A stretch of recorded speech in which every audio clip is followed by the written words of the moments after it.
Berkat The Power of Ariel Noah, sang lady killer, BCL, yang sempat vakum ogah tampil di TV akhirnya luluh usai dibuatkan hal ini. Maya Estianty disebut udah ketemu cintanya. Kedekatan Bunga Citra Lestari dan Ariel Noah memang sempat membuat banyak netizen baper. Gegara hal tersebut, banyak netizen pun berharap keduanya segera menjadi pasangan kekasih.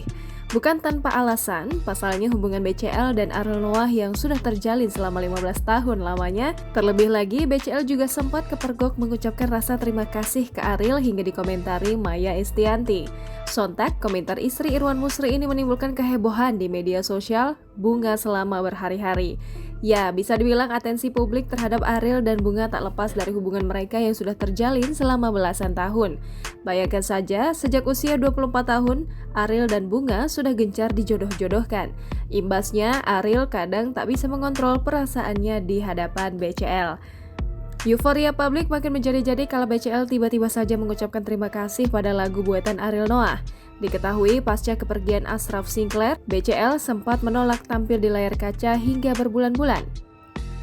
Mengutip pemberitaan Grid.id, BCL baru benar-benar kembali ketika ia tampil berduet dengan Ariel Noah membawakan lagu Cinta di sebuah acara televisi. Kemudian setelah itu BCL kembali didapuk Ariel Noah sebagai pasangan duetnya di lagu terbarunya Mencari Cinta. Lagu ini jadi karya pertama BCL setelah vakum berbulan-bulan. Itu sebabnya BCL mengucapkan terima kasih pada para penggemar dan Ariel Noah yang kembali memberi kesempatan padanya. Unggahan ibu satu anak itu pun menarik perhatian Maya Estianty. Melalui kolom komentar, istri Irwan Musri itulah lantas mempertanyakan soal cinta di diri BCL. Sontak, komentar Maya Estianty ini langsung mengundang perhatian netizen. Tak diketahui cinta apa yang dimaksud Maya Estianty, namun netizen heboh menyebut nama Ariel dalam kolom komentar. Jangan lupa subscribe, share, komen, dan like ya!